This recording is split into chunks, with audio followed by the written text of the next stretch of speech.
launch in here. And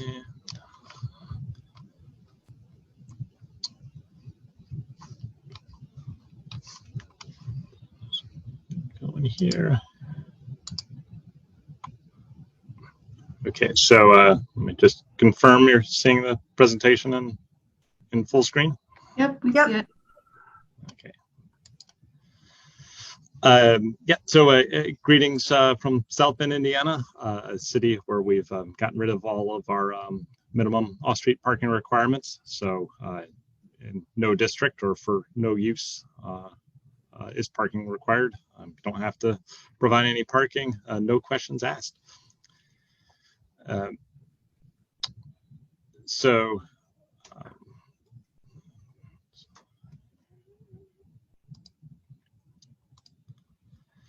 So we, I think we're all kind of familiar with these types of environments, big parking lots that I guess maybe it's good for drivers training, but yeah, that's maybe it. So in suburban contexts, and the same thing, even in urban contexts, in downtown areas that are pockmarked by this kind of parking. So we really looked at, is there a better way here? So I'll go in my presentation. First, I just want to start off with just a little bit of background on South Bend that I would think would provide some good context for what we did. Speak a little bit about the reasons for doing parking reform, and then wrap it up with kind of how we went about it in South Bend, and then what the experience was from that. So first on the city itself. So South Bend is a city of a little over 103,000 people in north central Indiana, about 90 miles east of Chicago. Probably best known for being the home of the University of Notre Dame, or maybe more accurately, home of Notre Dame football. And campus actually, as a fun fact, just outside of city limits. But within the city and adjacent to the university, have a thriving neighborhood. This is the Eddy Street Commons area, the kind of neighborhood commercial center slash college town kind of environment there. And we have improving downtown a couple of miles away from that. But the history of South Bend is really based on manufacturing, being a manufacturing town. So here you see some of what was the historic industrial companies in the city, especially along the St. Joseph River, of which the city was founded near its South Bend, is where the city gets its name. So that the biggest, or perhaps most well known of these, was the Studebaker Corporation. So once a major automaker that employed as many as 26,000 people at one time in the city. So with that growth in industry, then the city grew quickly in population through the end of the 19th century and into the start of the 20th century. Peaking in population of 132,000 in 1960. But from that point, kind of things began to change. Studebaker closed its operations here locally in 1963 and saw in subsequent decades a loss of much of the city's industrial manufacturing base. Then happening at the same time, saw kind of like most cities in America, kind of car culture began to take hold. So with that, we saw kind of rapid suburbanization, orienting our houses and our shopping and lots of aspects of our life around the automobile and the parking that required. So then went from kind of this environment. This is downtown in 1928, a very kind of dense and vibrant city. But then over time to today, more like this by 1928 standards, sort of an empty place, a lot of parking and streets somewhat, again, oriented more towards the automobile. So with that loss in manufacturing, city saw empty factories like this one, Wilson Brothers, that once made shirts. Then the same pattern happened in our neighborhoods, particularly in working class neighborhoods that were close to those factories. So you had blocks that maybe had 50 houses on it, now only having, say, 14. So with that, of course, you get residential disinvestment. We see blight along some of our commercial corridors. So really a time that the city has struggled. So from that peak population of 132,000 in 1960, city declines in population to just over 101,000 by 2010. So in those 50 years, the core neighborhoods of the city lost 50,000 people. We hopefully now have kind of turned the corner over the last 10 years. So the time period between 2010 and 2020 would be the most vigorous growth that the city has seen since the 1950s, while kind of modest by national standards, kind of a different trend. And we think some of that's kind of a different approach, more of kind of getting back to that sense of urban living. So I can't say it was all parking reform that we can credit, since that's more recent, but we think it's an important idea that will help that population recovery trend. So next I'll get into why should we do parking reform. So especially in a city like ours, it's one to promote reinvestment in the city and its neighborhoods. So you see here's a picture of the Cellar, which is kind of a wine bar restaurant that's recently opened in one of the city's kind of up and coming neighborhoods just east of downtown. So they took a building that had been used for retail. From a zoning perspective, was a change in use that would kick in parking requirements, opening as a different use. So if this project were done, say 5 years ago, they would have had to provide probably about 30 off-street parking spaces. But again, hey, now Mike, we have. Sure. I hate to interrupt, but the slides aren't progressing. I'm not sure what's happening on your end, but we're still on that first industrial slide. You may have to manually press the numbers or go to full screen on your end.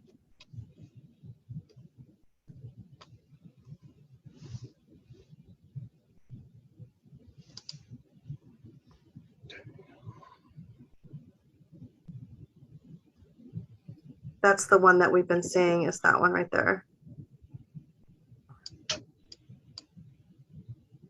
Sorry. I know how frustrating that is. I think, yeah, I think that might be getting confused on between the different screens of what it's saying. Perfect. Thank you. So is a picture of the Cellar on there? Yep. Okay. That's the one that's up right now, is the Cellar. Yeah. Okay.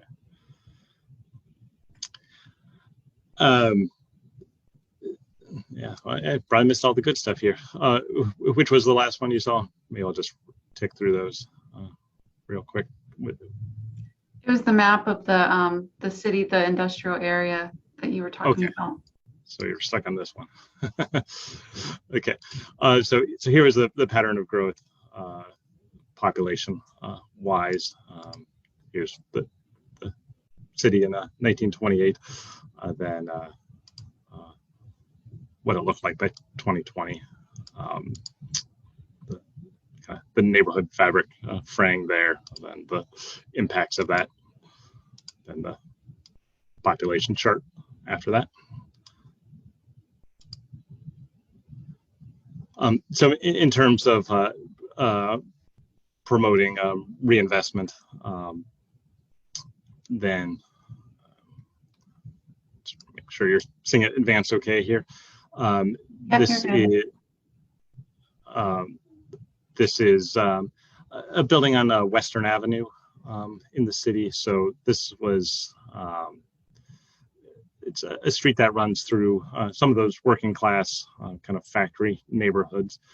Today is kind of home to the city's Latino population. The area kind of serves as sort of a downtown or business center for the city's Mexican American population. Also, some significant African American populations along the corridor as well. So this particular building was rehabilitated by kind of a small businessman, entrepreneur, as a rental hall. So the building had floated for a couple decades, kind of between being a storefront church and being vacant.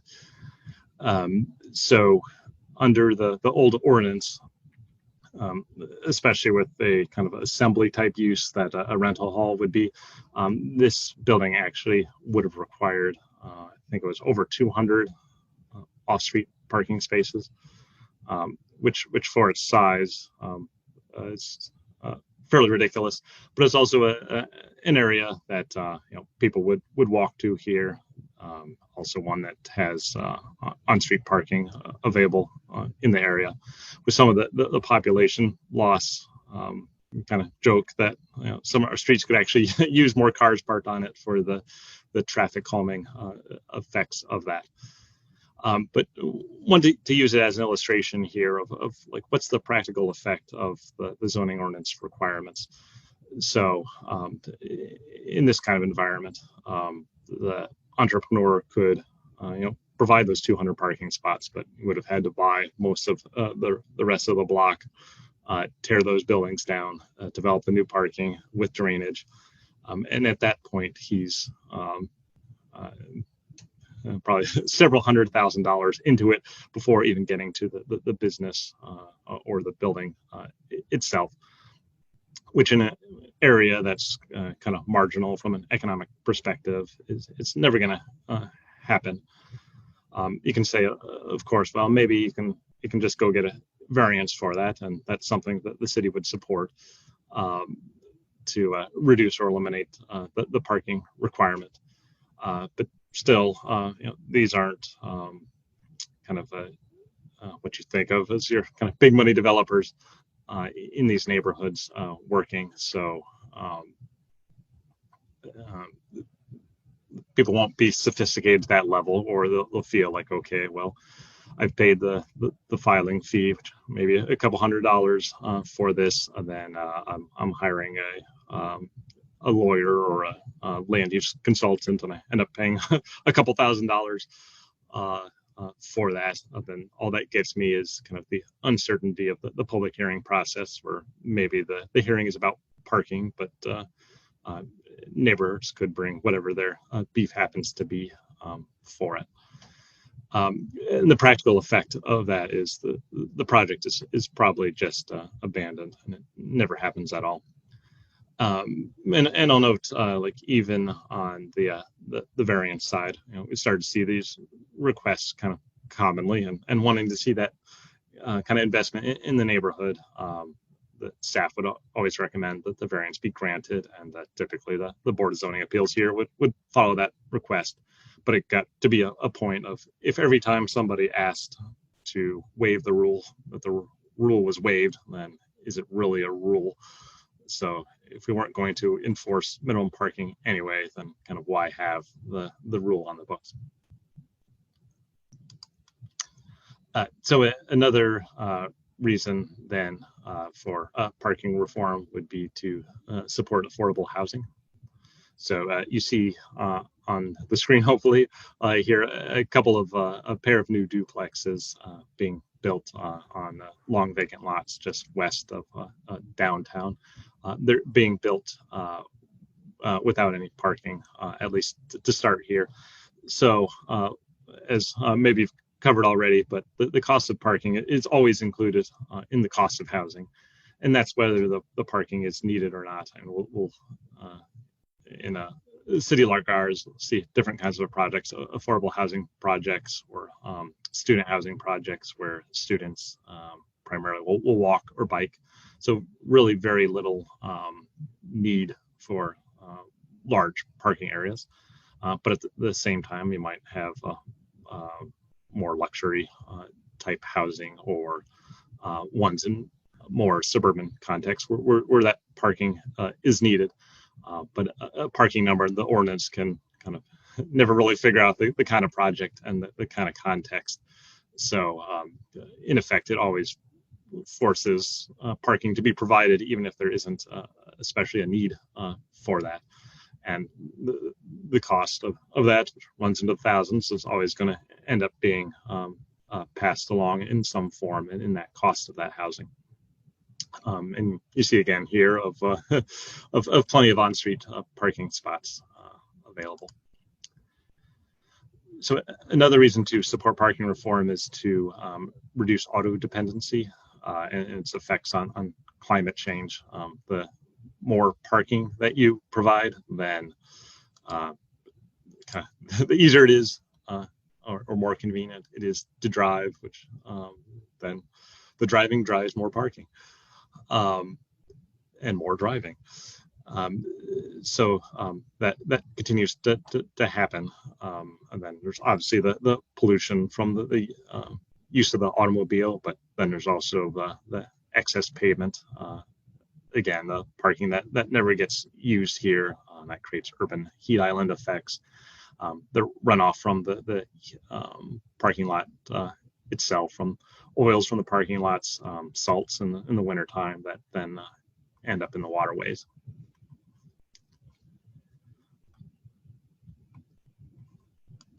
So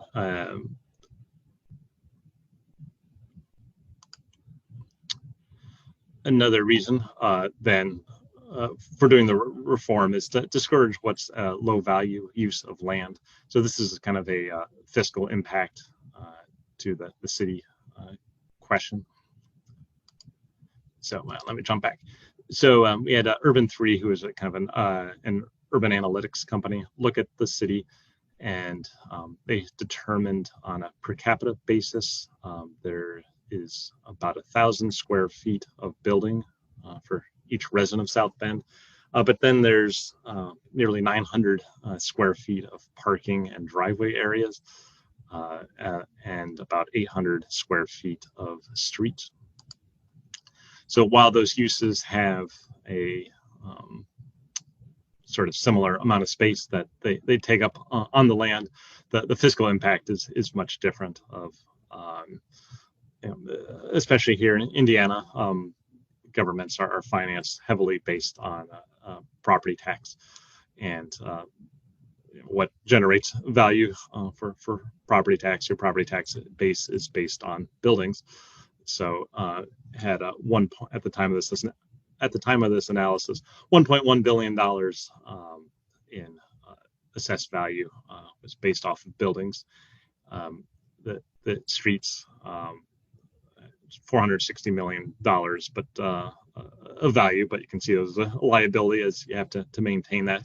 And you'd hope, if nothing else, maybe your parking could help kind of underwrite the streets as they're both used for transportation. But that's not the case, as the parking is only providing $67 million of value. So adding very little to the tax base. Then, of course, a reason to do parking reform is to support neighborhood quality. It's obviously not a very pleasant place to walk if you've got a lot of curb cuts for parking, or you're just walking past parking lots, or especially empty parking lots all the time. It's unpleasant, can be unsafe too. It just doesn't give a very nice feeling of vibrancy or somewhere you want to spend time or your money either.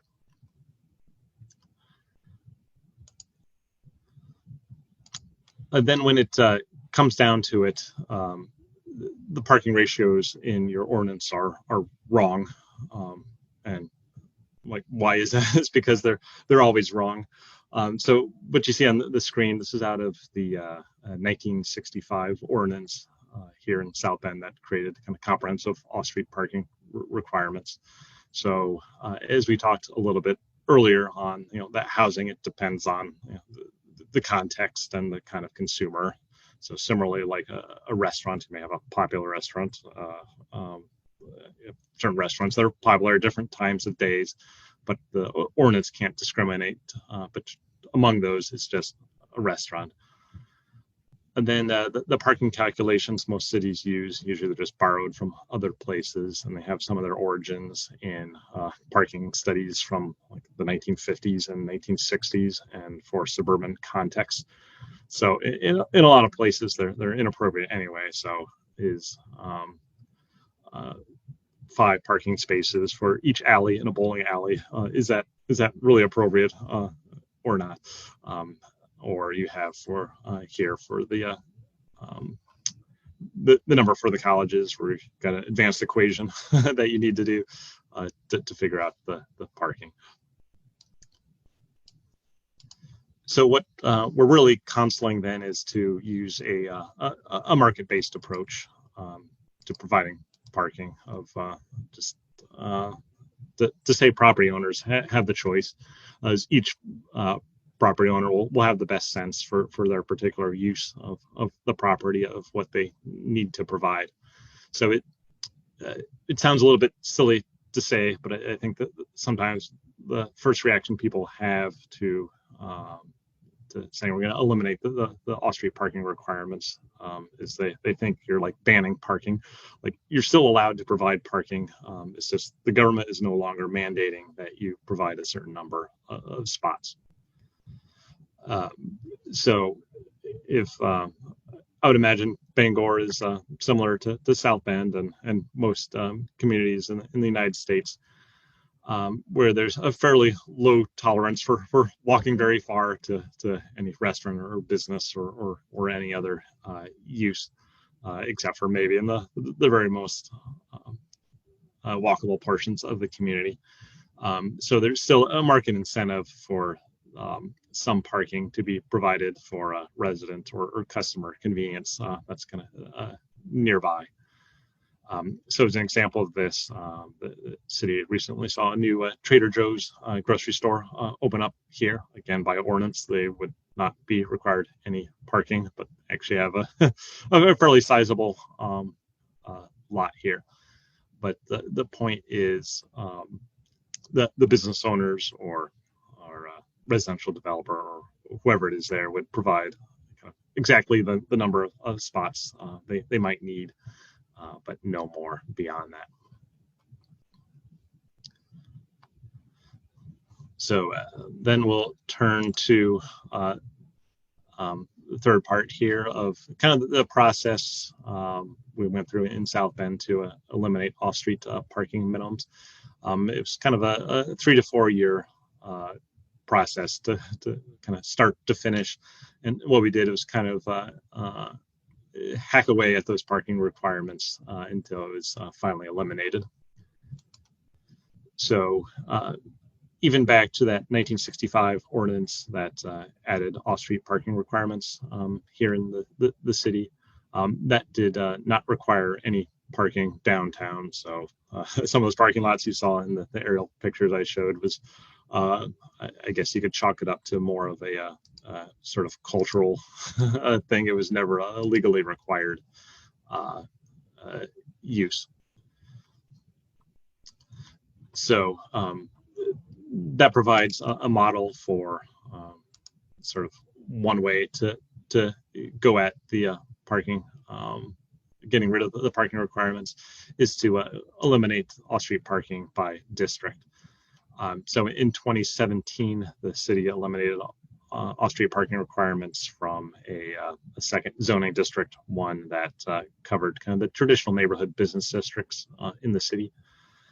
Then later in 2020, the city put in a new zoning ordinance, and with that eliminated those parking mandates from kind of the more urban districts in the city. So 6 of the 12 zoning districts that were in the ordinance. Then sort of another way to tackle it here would be by reducing those parking ratios and offering credits. So we did, as a lead into a 2018 ordinance change, did kind of an aerial photo study of the city. So looking at the different types of uses and thinking like how much parking do these places really need? Like, you might go to a hardware store and there's a good amount of parking there, but the back end of the parking lot is always empty. So like too much parking is being provided. Kind of studying every recent aerial photograph I could see, and then also just from my knowledge of on a relatively busy time, how full does that parking lot get for a particular use? Sort of calculated out ratios for what we're seeing in South Bend today. Some of that's the idea of just as you wouldn't necessarily design the size of your dining room based on how many people show up for Thanksgiving dinner. You're really trying to accommodate kind of everyday use that it's handled, or maybe kind of the busiest day of the week, but not necessarily the ultimate peak. If there's on the most popular day of the year, kind of your Black Friday model, if there's a few cars that have more trouble parking, but they're gone a few hours later, like is that really that big a problem to the neighborhood?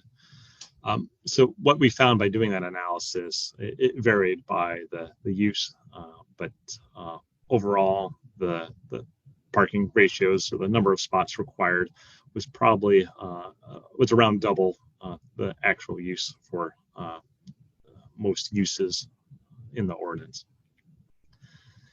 So together with that ordinance change in 2018, also reduced the number of use categories. So you saw in the illustration earlier, it calls out for a bowling alley and different kinds of retail.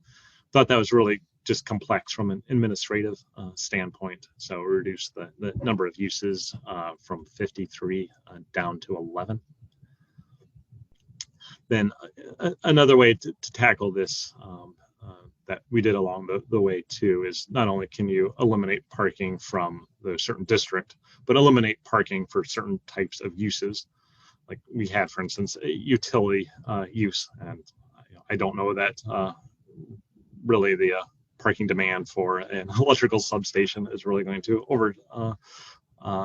overburden the neighborhood. So eliminated. So not only reducing the counts for certain uses, but eliminating them entirely for others. And then finally looking to offer credits. So for instance, we allowed you to count legal on-street parking that was immediately adjacent to your property toward your off-street parking requirement to say, well, if you need a certain number of spots, there's some spots available there, so why not let you be able to count those? Also, for providing a bicycle parking beyond what the ordinance already required, you can substitute out some parking spots for by providing additional bicycle parking. Helpful too, especially for those who are maybe just a couple of spots short and didn't have the room to do more parking, that they could provide bicycle parking instead. Then also those who were had reasonable proximity to one of the city's bus routes, then also reduce the parking requirement.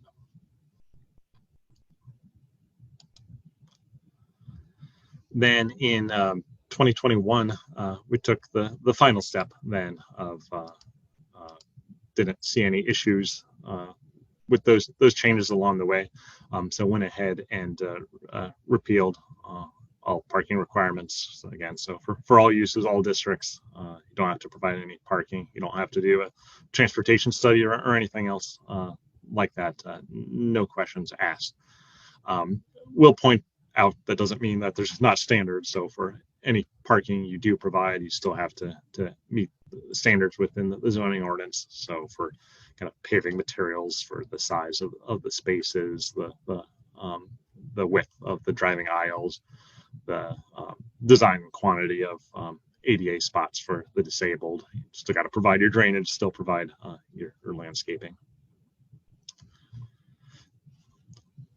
So then overall, kind of the results or impact of what we've seen, like very favorable. Haven't seen the streets overwhelmed anywhere with parking now that's happening on the street or through the neighborhood. Gotten a lot of positive feedback from developers and builders, and I use that term loosely. That can be from the very sophisticated national companies down to the guy who's just looking to fix up a building to rent out or have his own business in the neighborhood. Get excited that they don't have to figure out the parking, especially when there's already adequate parking either on site or in combination with nearby on-street parking. At the same time, we like it from an administrative perspective. We don't have to calculate these parking ratios anymore and count a bunch of parking spots on the site plan. So even some administrative savings there. We'll mention if the parking were to become an issue in certain places, then it really becomes a question of parking management. So I guess in a peer model, those spots could be priced, so parking meters or equivalent thereof. But in a smaller community like ours, or at least not a major city, that can also be done through time limits, just to have turnover of parking and spaces available in a convenient spot, or also through, if it gets into residential neighborhoods, through residential parking permits or residential parking zones. We have some small areas of that around a couple of our local universities and the hospital, where some of that parking does spill into the neighborhoods. So with that, that's the experience. So I think you can take any questions you might have. Yeah, thank you. That was great. I did have one question about process. When you first, started working on the project, and it's great that you phased it in.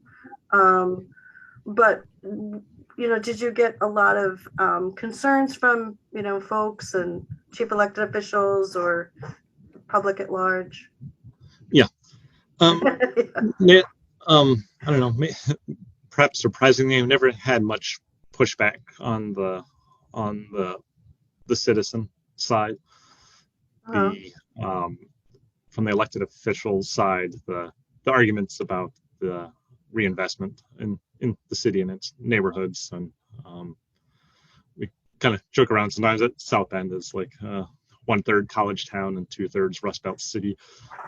Those kind of arguments really resonated with our elected officials of these places that hadn't really seen any serious investment in decades, and like this was another barrier holding that back for these areas. So why not remove that? So we sort of went through some of these same explanations, and it seemed, I don't know, maybe fortunately that most of the city council understood and appreciated that, and was supportive of these changes. Then probably in itself, by doing that, kind of phasing, say, hey, it's always worked downtown. Why not in our neighborhood business districts? And like, it's worked in our neighborhood business districts. Why not in some of our adjacent urban neighborhoods? And at each stage, it being really a non-issue, kind of set it up for the next step. That's great. Have you found, even if it's anecdotal, have you found, since it's gone in, enough development that you're seeing more pedestrian activity, less trips per day, type of thing in some of those areas? Are people walking more? Yeah.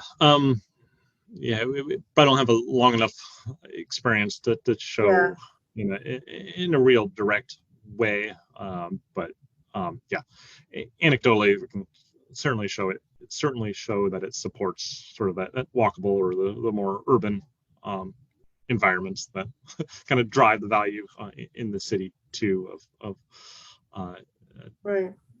not disrupting those and pushing for the reuse of buildings there. Mhm. There are areas near Notre Dame which we're probably fairly walkable anyway, but Right.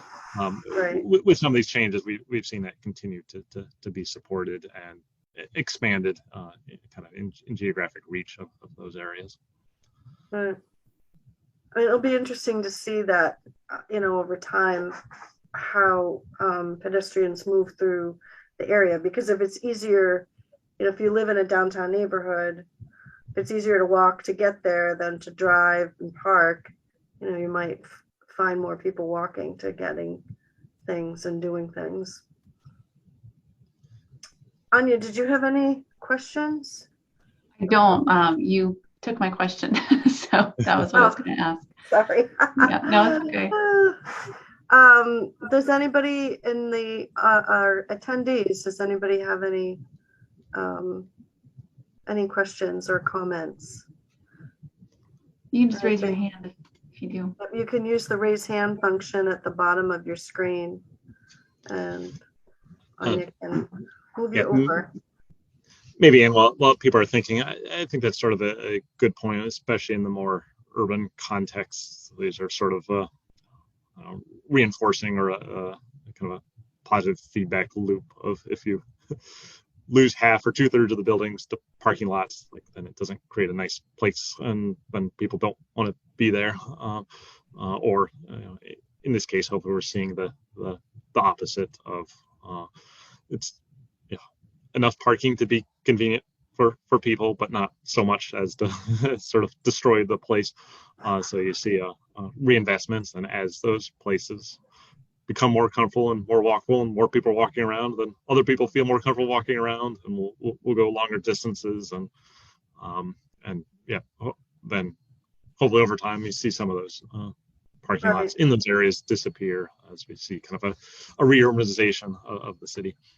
And maybe in those areas where you have, and we have them too in Bangor, where you have that sea of parking with, commercial, industrial, retail, maybe more infill will happen there, just so that it becomes more cohesive in those areas.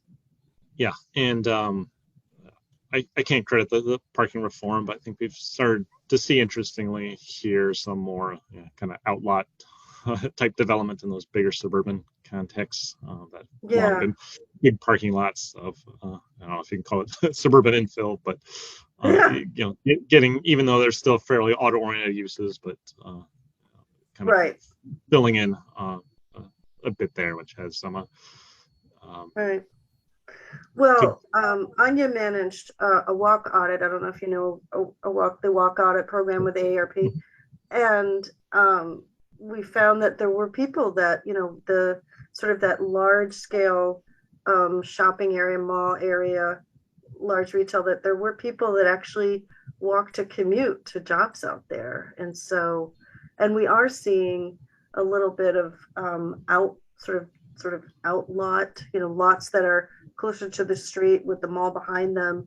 We're seeing those developments coming in where they sort of hug the road a little bit more. So we're trying to make things a little bit better with shared parking and things like that. So I think we did have somebody with their hand raised, but maybe they took it back down.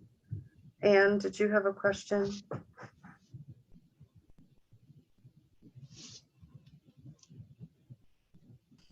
Thank you. I'm wondering how, I've lived in Bangor for almost 45 years, but I confess that I have no idea how parking codes are changed in Bangor. How does that happen? If we wanted to change, for instance, the most obvious one that springs to my mind is the Bangor Mall.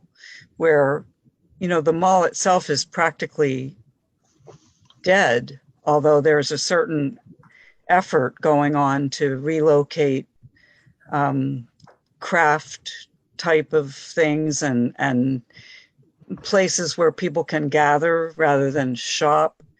But still, there's acres of broken asphalt surrounding this almost empty mall. How do you change that?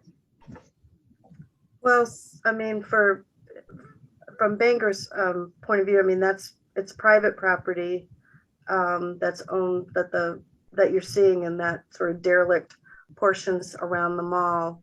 I mean, like I say, we are seeing some developments coming in on the Stillwater side and of the mall area. So yeah, I mean, it's an issue. The changing parking requirements would help the mall area in the fact that they would be able to develop more and invest more in their property to do a little bit more development, more infill, just to kind of, so that it's not a sea of parking that's unused. But in terms of making them pave that's a challenge that we're working on. I don't know if you've had issues like that in South Bend, like where you have, an area that's just, our mall area has been,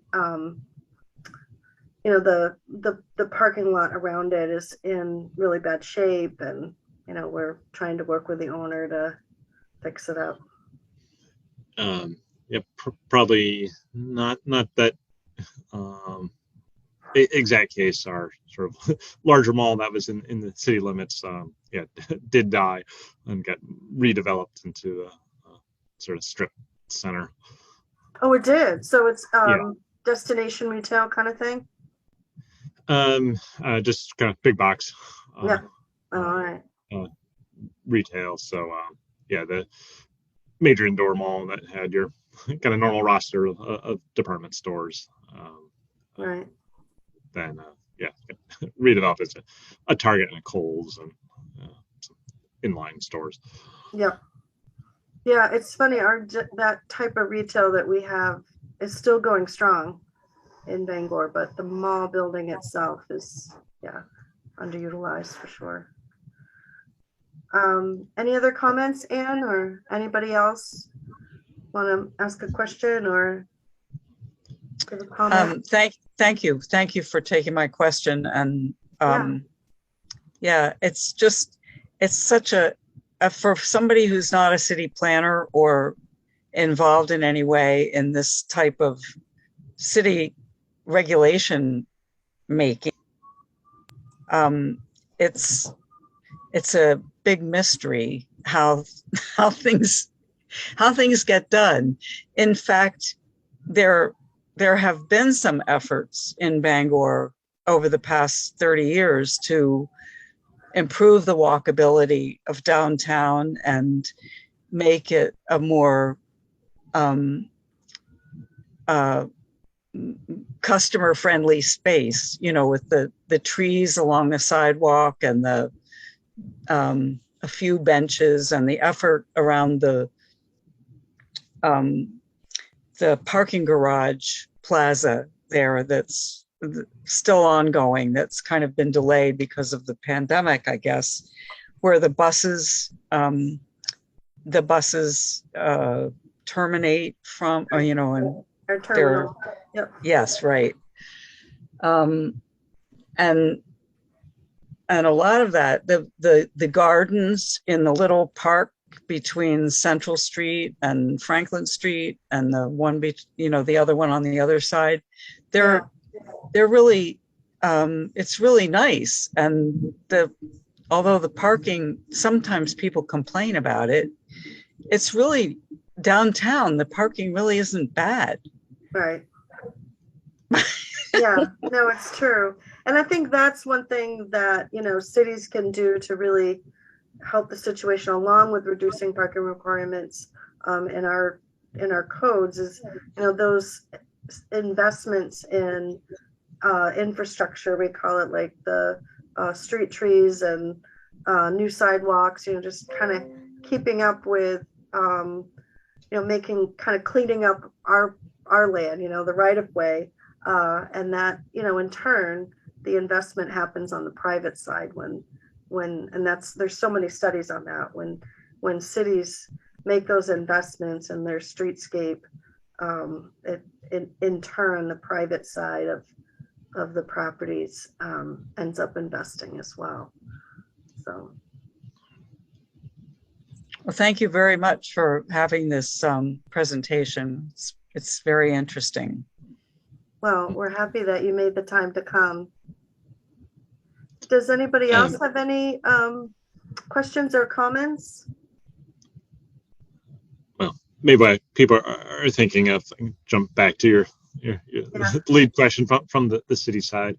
I mean, I don't know how much of it was by design, but yeah, talking with like city council members to use some of those examples we did. I think we can talk about it from the theoretical perspective, which is important.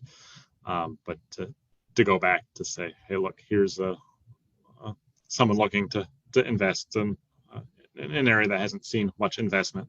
Like, this is what they'd have to do, and like they can spend their first $50,000 like building parking that they don't really need, or while tearing down the building next door and reducing our tax base, or they can invest that $50,000 either into rehabilitating their business or into the business itself to become more successful. We got a couple too, sort of like kind of small scale, those like neighborhood folks types who want to do stuff in their neighborhood or had done some stuff in the neighborhood and use them as advocates to tell a nice story. That's very cool.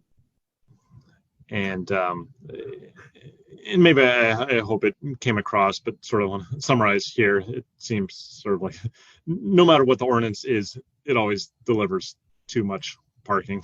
So you always have parking that like doesn't do anybody any good, where it kind of got to a sense of it. It's really kind of insanity of the business owner doesn't want the parking, the city doesn't want the parking. Right. Across the political spectrum, I can say, oh, it's bad for the environment, or you can say, oh, it's an interruption on kind of free market and individual choice. So thought all those arguments collectively, it's kind of right, speaks to a lot of things. Yeah, I know. I mean, some corporate models I know require, parking when they're doing their site selection. They're looking for properties that meet parking in excess of what our excessive parking requirements were before sometimes. A lot of the chains, they have those requirements.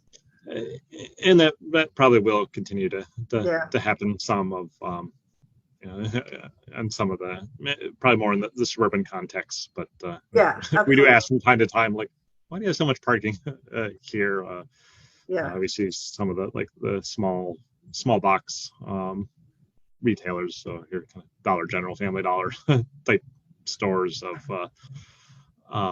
and I think on some of the drugstores too, it must be in their models, it's always like 35 to 50 parking spots, and like whenever you drive by, you can kind of every time there's never more than 8 cars there, but it's true. I think we've heard from some, they don't want to look like, they don't want it to appear that there's nowhere to park. Like, it always should seem like it's convenient and easy to get in. But even without the power of the ordinance, we do try on some of those to push, to say a little bit like, no, come on, like, okay, maybe you can have double the parking you need, but you don't need 4 times the amount. And it's funny because the younger, I say younger, but just the newer corporate models from places like Whole Foods and Trader Joe's, they actually will put the least amount of parking they can possibly do, because they see that value of they'd rather have more store, and that people want to be there, they'll figure it out. And yeah, and they do. Yeah. Yeah. And on some of those, especially more to the corporate side of, tackle it from a dollars and cents perspective too, of like more parking, like need more land than Right. like most cities like have the drainage requirements, like you have to take care of your stormwater on site, and the more of it you pave, like the more you're spending on underground retention or dry wells or ponds or whatever it is, and like Yeah, those costs can add up it fairly can. quick. Yeah, we have strict stormwater guidelines from DEP that we have to follow as a city. So yeah, we have to watch every drop. Yeah, so it's essentially you're building a bigger parking lot for no reason, which then provides, you're building a bigger underwater retention or dry well system or something too. So it's like, Exactly. why are you adding potentially tens of thousands of dollars to your project to accomplish nothing? And sometimes that kind of argument will drive some change. Yeah. Well, we're at the 1 hour mark. So if nobody has any other comments, Michael, thank you so much for taking the time and preparing that presentation. That was so helpful. Yeah, thank you, Michael. Yeah, that was great. And we do put on our comprehensive plan website, and we'll send you the address. Actually, Anya, if you can take a second to show folks, we have all of the videos for all of our lecture series on the comprehensive plan website, and this one will also go on that as well. Yeah, I'll just share my screen real quick and just show people where it's at. So if you go to the main website here and you go to planning, so the lecture series info is right here, and then our comprehensive plan website's there. So I'll just open this up first, and all the recordings are posted down here. And then also to provide feedback on the comprehensive plan, you just click this. And we've got a vision board, interactive map, and some areas for discussion here. Oh, and the links are also here as well. So yep, that's it. And we just have one lecture left after this. It's beginning with habitat, and Anne scheduled that one. So yep, so that's next week. The beginning with the habitat program is a great